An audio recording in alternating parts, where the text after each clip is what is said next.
Hello, beautiful people. Today is 29th of April. My name is Sahil, and welcome to Newspaper Analysis. Guys, today we'll see a quote from Mahatma Gandhi. Gandhiji says, the restoration of free speech, free association, and free press is almost the whole Swaraj. Now, friends, Swaraj is the optimum condition, the fulfilling condition of life. And according to Gandhiji, such Swaraj can only be achieved when a person is able to propagate his expression, which is only possible by free speech, free association, and most importantly, by free press. Guys, you might be knowing that the emergency has been called as the darkest hour of democracy. Why? Because at that point of time there was no free press, which happens to be the foundation of a human life. So guys, please remember this particular quote with respect to social issues paper number 1 as well as social justice paper number 2. Now guys, let's begin with today's analysis. Guys, before going forward, a just small request from my side. If you like the effort which I am showing into the newspaper analysis, then please do hit the like button, as it serves a reward for me to work even more harder. Guys, this is the page number 1 of the Hindu newspaper, and the first news item that we can see here is about Asian Development Bank, as it has recently gave a loan to India worth $1.5 billion. Guys, we will read this particular news under the context of international groupings, as repeatedly every year question on international grouping is asked into the prelims. Now, friends, the loan has been given by the Asian Developmental Bank under COVID-19 Active Response and Expenditure Support Program. This particular program is also called as CARES. So, under this, money has been given, and the money will be used for two purposes. Number one, money will be used for the containment of the COVID-19 as well as health response that India wants to give. For example, we want to ramp up the testing, then we want to buy a lot of medical equipments. All these things, the money will be utilized. Secondly, money will also be utilized for the social protection. Guys, if you remember, government aims to provide social security net to nearly 80 crore people. We are giving them subsidized food, they are being provided as the cash transfers and all that kind of things. The money will be used from this particular fund which ADB has given. Now, if we look about ADB, then ADB's headquarters are situated in the Manila, Philippines. And guys, ADB is a regional organization which serves the regions of Asia plus Pacific. However, guys, if we talk about the membership of ADB, then ADB has two types of members. One, it admits the members of the UN SCAP. Now, friends, UNESCAP stands for United Nation Economic and Social Commission for Asia and Pacific. Basically, it is an organization under the UN Economic and Social Council, which is also popularly called as ECOSOC. So, under ECOSOC, UNESCAP is there, and guys, this particular commission works for the welfare of the Asia and Pacific. So, all members of UNESCAP are eligible for the membership of ADB. Then, apart from Asia and Pacific, ADB also admits the member which are outside the region. For example, USA is there, and various other European countries are there. So, guys, not only Asia Pacific, outside members are also admitted. Right now, it has 68 members, and now guys, voting power are given to the member, and voting is on the basis of capital that has been contributed by every country to the ADB. So it is not like one member one vote system. And guys, the largest share in ADB is held by Japan. Keep this into your mind. And one more thing, ADB has also been given the observer status under the United Nations. Guys, obviously, if it is serving the region of Asia, India will be a member. Yes, it is member. And India is also the second largest borrower under ADB. So guys, this was the entire profile of ADB. Moreover, apart from the recent funding that has been given, ADB also says that it is ready to give the medium term loan for the economy of India, particularly to support the MSME sector. So guys, whenever you are writing answer on to the MSME, you can use that the funds from ADB could also be utilized. So guys, this was all about this news. Now we'll move to the next item. Now, friends, here's one more news item on page number one. Here, Supreme Court has asked the Ministry of Home Affairs with respect to an order which was issued recently. Guys, under this particular order, MHA directed all the private enterprises that they need to pay full wages to their employees, and the wages can't be cut due to the COVID 19 as the lockdown has been imposed. Now, under this particular direction, Supreme Court has asked that why only private sector has been mandated. Guys, under this entire issue, private sector is saying that our article number 14, that is fundamental right to equality, has been breached, as mandating only private sector goes against the spirit of equality. Moreover, the industry also says one thing, that we also have a fundamental right to pay the wages only for the work that has been done. The industry is saying that the relation is reciprocal. It means that the employees work and employers pay. If there will be no work, there might not be the pays or salaries. Now, one additional point from my side is that as the owners are saying they have article number 14 of right to equality, there is also article number 21 which talks about right to life. And under right to life, there is also the right to livelihood. And guys, as lockdown has been imposed, it is not the luxury that employees are not coming. Rather, it is a compulsion of employees that they can't come. But under no circumstances their livelihood should be snatched, so they should be given some sort of wages.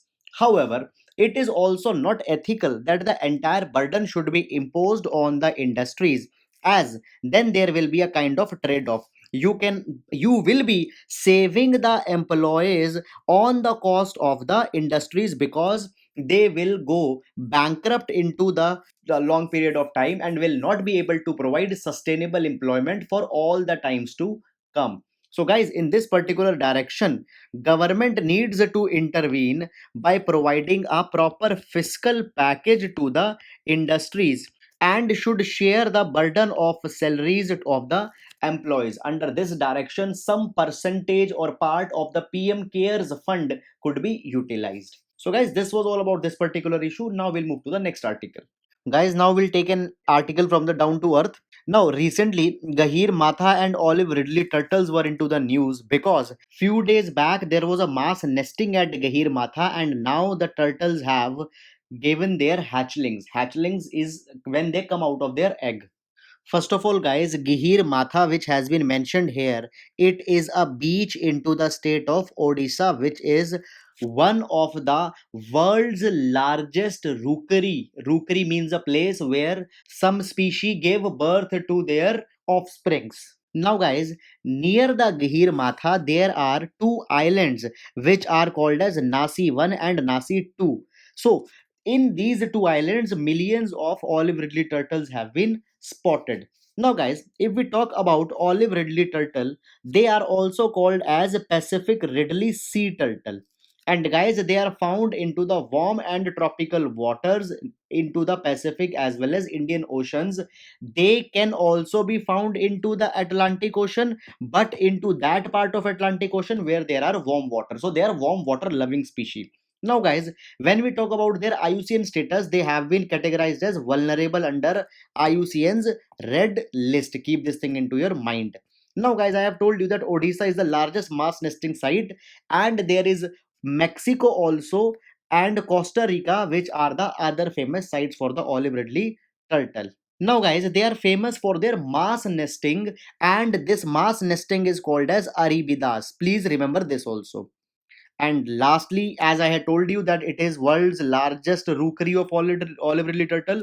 Moreover, Gihir Matha is the part of Bhitrkanika Wildlife Sanctuary, which is again into Odisha.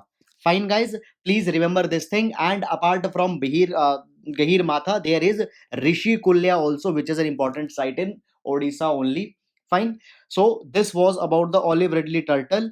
Guys, very important for your prelims ecology. Now we'll move to the next news item.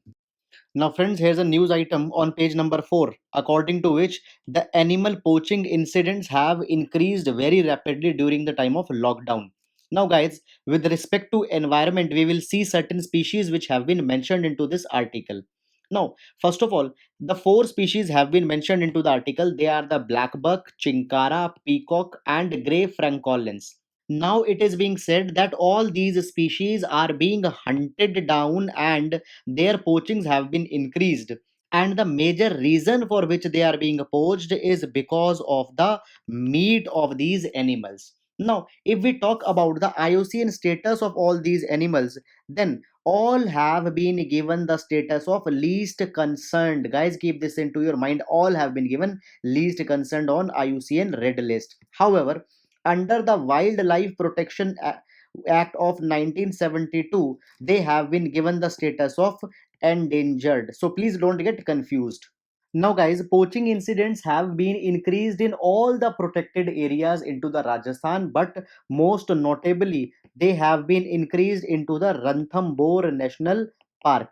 Guys, apart from Ranthambore National Park, there is Desert National Park, there is Kyolodeo National Park, and there is Sariska Tiger Reserve, which are the major protected areas of the state.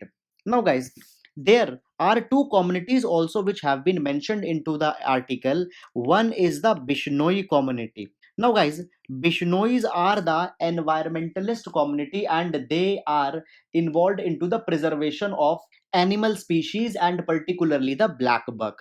Guys, one thing, Bishnois are not a caste, rather they are a sect which belong to the Hindu tradition. And guys, one more community has been mentioned, that is the Bavaria community. It is also into the Rajasthan, and this particular community is involved into the hunting and the poaching as mentioned by the article. And guys, Bavarias, though they are a tribe of Rajasthan, but they have been given the status of scheduled caste. Guys, just remember this thing for a reference, because into the past UPSC has asked question onto the tribes and on the prominent activities with which they are associated.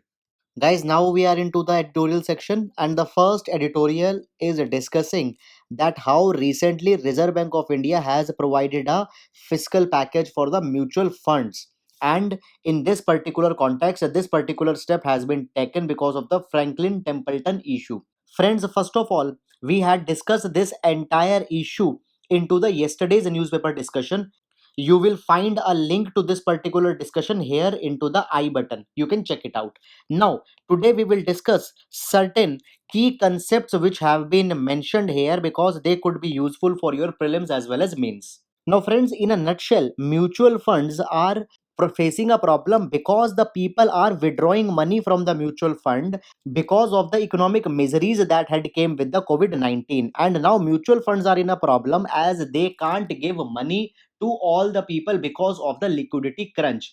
In order to help the mutual fund, Reserve Bank of India had said that they are providing a 50,000 crore rupees window to the banks, and banks can provide this 50,000 crore rupees and can give such money to the mutual fund, and mutual fund by this money can redeem or can pay back to the people who are going out of the mutual fund scheme. But here are apprehensions that though bank can get the fund from the RBI, but do bank will be willing to lend to the mutual fund? Now, guys, why banks don't want to lend? Because already bank have seen a large number of bad loans into the recent years, due to which their NPA is very high. Therefore, it is being said that though the money is available, but still banks will not be giving the loan to the mutual fund. So therefore, Reserve Bank of India had taken some more steps. Now, what are these steps? We'll need to understand first the concept of SLR. Guys, SLR stands for statutory liquid ratio. Now, what is this? Guys, bank is receiving deposit from the depositors. Now, whatever deposit they are receiving, a part of that deposit is to be kept into the government bonds. They need to buy government bonds with a particular part of that money. Now, guys, these government bonds could be kept in two forms. They could be the held to maturity and they could be available for sale. Now, held to maturity means that certain government securities cannot be sold until they are matured. If they are maturing after 1 year, you cannot sell them before 1 year. Whereas available for sale is that whenever bank needs, bank can sell them, can pledge them, and can use the money which will be coming by selling them. Now, friends, Reserve Bank of India knows that the bank will be apprehensive to give the loan because they don't have money. So, therefore, Reserve Bank of India had said that now banks can also breach their held to maturity ratio. It means that from here also they can sell their security, can bring the money, and can use that money. Therefore, this particular step will provide more liquidity to the banks, and now banks will be in a better position that they can give the loan to the mutual funds. So, guys, please remember all these concepts. They could be asked into the prelims exam. Now, we'll move to the next news item. Now, friends, this editorial discusses about the privacy issues during COVID-19. Now, friends, first of all, the editorial starts from the reference of H.R. Khanna. Now, guys, H.R. Khanna was a judge into the Supreme Court during the period of emergency. Now, H.R. Khanna was most famous for his dissenting judgment into the ADM Jabalpur case, which was also known as habeas corpus case. Now, guys, into the ADM Jabalpur judgment, H.R. Khanna says this thing that even during the time of emergency, the high courts can issue the writ of habeas corpus. It means that the people who have been detained, who have been kept into the judicial custody, their release could be asked or could be given by the high courts even during the time of emergency. However, H.R. Khanna's stand of point into the ADM Jabalpur case was a minority. Therefore, his judgment did not had any legal effect. But he was praised too much and became a very popular judge, but also faced certain repercussions as he was not promoted to the Chief Justice of India's position. Now, guys, fine. HR Khanna said that we should always be careful that the state could use the excuse of a disaster and can take up the liberties as well as rights which have been given to the citizens. Now, what has happened under the disaster of COVID-19, government has taken so much of power, and now that power is coming or breaching the rights or the civil liberties of the citizens. And the bigger concern is that we are not questioning when they are taking our rights and civil liberties, because right now the threat is existential.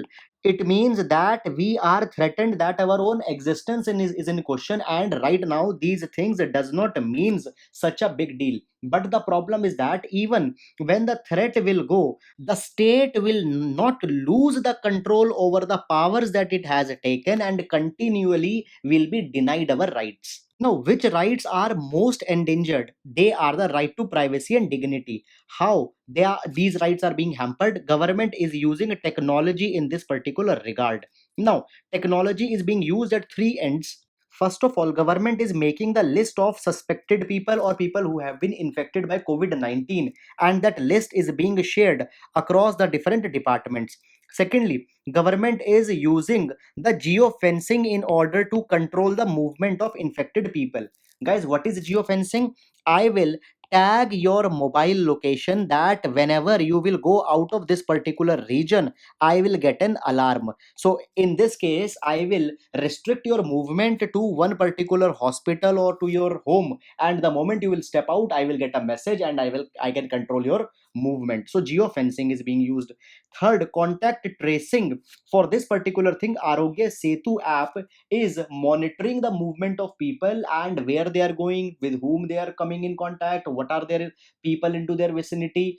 So on these three fronts, technology is being used, and all this thing is might be causing a problem to right to privacy. And government is getting power to do all this thing under the Epidemic Disease Act of 1897. Guys, the problem is not all these steps. Rather, the problem is this, that government might publicize this data, due to which a kind of a stigma will be created into the people, and people might not altogether be coming to get the treatment. Moreover, even if data is not publicized, data could be used later words for governments on agendas, and this thing could be problematic. Now, guys, if we take the argument further, two things are the most problematic. One is the geofencing, and other is the contact tracing via Arogya Setu app. Now, when we are talking about the curtailing the movement of people who are under the quarantine, we use geofencing. I have told you earlier. Moreover, we also use the drones in order to track where the people are going. Now, geofencing as well as drone monitoring both are not permitted as a model of surveillance under the Telegraph Act of 1885. Moreover, particularly if we talk about the drones, the type of drones that government is using has various advanced mechanisms such as a thermal imaging of people, nighttime reconnaissance in order to identify people's movement at the night time also. All these things might be problematic to privacy of individuals in the times to come. Moreover, they also don't have the valid license plates which are mandatorily to be fixed under the Aircraft Act of 1934. And guys, therefore, all the things are being done without a presence of a law, which is not right. Now, guys, we had talked about the surveillance, and now we'll come to the contact tracing. Guys, government had introduced an Arogya Setu app. Now, this particular app, government says that if you will install it into your mobile, it will tell you your health status and will tell you the situation into the nearby areas. Now, guys, if we go behind the curtains, then what exactly is the system? Suppose I have installed the Arogya Setu app in my phone. Now, suppose after 10 days it comes that I am infected with COVID-19. Now, how contact tracing will be done? Through my Arogya Setu app, all the information will come that in last 10 days, 15 days, what are the places where I have gone and what are the people in whose contact I had came. And through the Arogya Setu app, which was there into my mobile phone, all the people could be quarantined. So, guys, the thing is that anyhow, the data with respect to my movement is there with the government. Now, the problem is this, that this entire app is on the lines of Aadhaar project, which was undertaken by the government earlier. Guys, under Aadhaar, government has not law, and here also government is doing all the things without the presence of a law.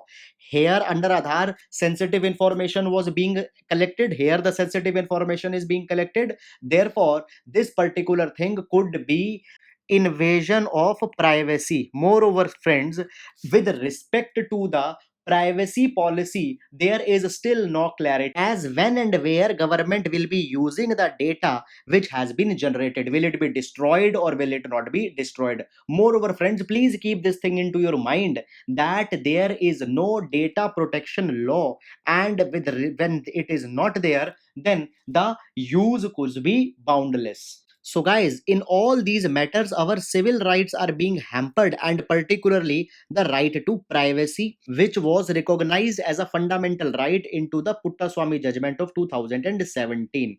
Guys, though it is also true that the right to privacy is not absolute and there could be a time that it could be breached.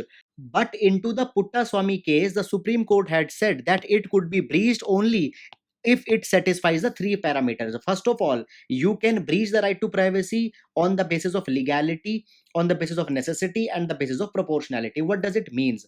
First of all, if you are taking my right to privacy, there should be a law. Now, into this particular thing, there is no law right now. Secondly, it should be necessary. It means that there is no other means. Now, government has to show whether there was a necessity. Thirdly, it should be proportionate, means that there should be the least invasion in your privacy. Or if you are invading privacy, are the equivalent benefits also coming to the individual? So this kind of relation also needs to be shown here. But on all of the grounds, government is not being able to satisfy. So therefore, the right to privacy could be breached by taking the excuse of an epidemic. So, guys, this was all about this particular news item. Now we'll move to the next article. Now, guys, here's an editorial: Unlocking Justice in Lockdown. Now, friends, as lockdown has been imposed, lawyers and judiciary has also been locked down. And if they will be locked down, then the constitution itself will be locked down, which is not good in securing the democratic rights to citizens. Now, friends, what has happened? Judiciary Particularly the higher judiciary such as Supreme Court and High Court are listening only the matters of urgent importance, whereas lower courts are only listening the matters of remand, custody. But the issue comes that these are not the only cases which erupt into the country, rather there is more into the spectrum which also needs to be taken care of. And even though these matters are being taken up, they are being taken up by the video conferencing. But what about video conferencing where the people are not having the efficient internet connection, or altogether digital infrastructure is not there? So guys, there is a huge problem. Now, an argument is being made that in India, lawyers as well as judiciary has not been made the part of an essential services which have been allowed, and in this particular respect, there are a lot of problems.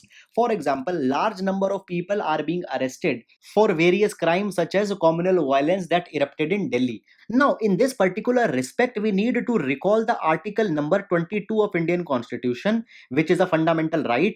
Article 22 provides that every person has a right to be defended by a legal practitioner, that is a lawyer. But when lawyers are not the part of an essential services, then how into the lockdown the person could approach a lawyer? So therefore, though fundamental rights are there in theory, but in practice they are not there. Moreover, taking the advantage, police is also committing the large brutalities on people, and they don't have avenues to seek justice because the judiciary as well as lawyers, they are operating at a very limited capacity. Moreover, guys, recently National Commission for Women recognized that women are facing a lot of domestic abuse, and in this particular respect the abusers are being free and they are not being nabbed, as the judiciary as well as legal practitioners are restricted. In this direction, guys, certain case studies have been given. For example, in UK, what has happened, they have notified legal practitioners as key workers and they are allowed to work. Moreover, different categories of court have been allowed to function, which is very good. And friends, in the USA also, Department of Homeland Securities have allowed the workers who are associated with judiciary to be essential workforce. But guys, in India, steps have not been taken adequately. So it is high time that both judiciary as well as executive come together and should do something into this regard. Guys, this was all about this article. Now we'll move to the next news. Now, guys, here's a news on page number 8. See, a report has been mentioned here, and in UPSC, reports have been asked a large number of times. So we'll see. Guys, what actually has happened? The name of a report, the name of the report is Global Terrorism Index. And this particular report is published by Institute of Economics and Peace.